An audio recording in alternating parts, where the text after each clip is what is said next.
हमें इंसाफ चाहिए और कुछ नहीं चाहिए बस। बेटी दुनिया में नहीं रही और परिवार इंसाफ का इंतजार कर रहा है।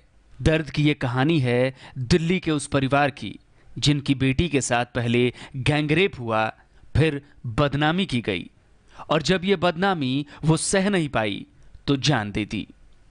मौत से पहले उसने सुसाइड लेटर में लिखा था, मैं अपने पूरे होश में आत्महत्या कर रही हूँ। इसमें मेरे मम्मी पापा की कोई गलती नहीं है। इसके पीछे वो दोनों लड़के हैं, क्योंकि उनकी वजह से मेरी बदनामी होगी। अभी तो यहीं हो रही थी, लेकिन अब उन्होंने मेरे पापा के गांव जाकर भी मेरी बदनामी कर दी। नेम सिंह, उसके पापा और रामकरण ने पैसे लेकर केस रफा दफा करने को कहा।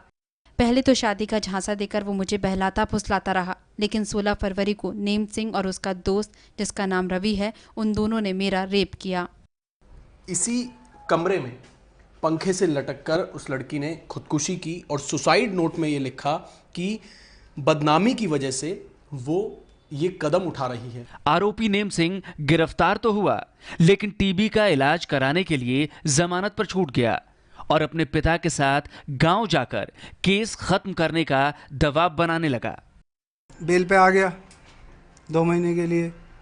अब आके उसने हमारे मामा के गांव में जाके और सारे में बदनामी करी हमारी। मामा का लड़का ने आके वो घर पे सारी बातें बताई।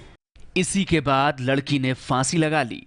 इसके बाद से न केवल पीड़िता के परिवार वाले बल्कि इलाके के लोग भी परेशान हैं। फिलहाल परिवार की मांग है कि आरोपियों के खिलाफ सख्त कार्रवाई की जाए, क्योंकि उनकी वजह से आज उनकी बेटी इस दुनिया में नहीं है। अब पुलिस ने खुदकुशी के लिए उकसाने का केस दर्ज करके आरोपी लड़के की तलाश शुरू कर दी है। इसमें हमने 306 आईपीसी में केस रजिस्टर किया है।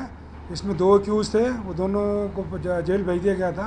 अब लड़की ने बताया है कि ये लोग जो बातचीत कर रहे थे कोई फैसला करने के लिए, और उससे उसका कुछ बदनामी वगैरह हुआ, इस चक्कर में उसने सुसाइड किया।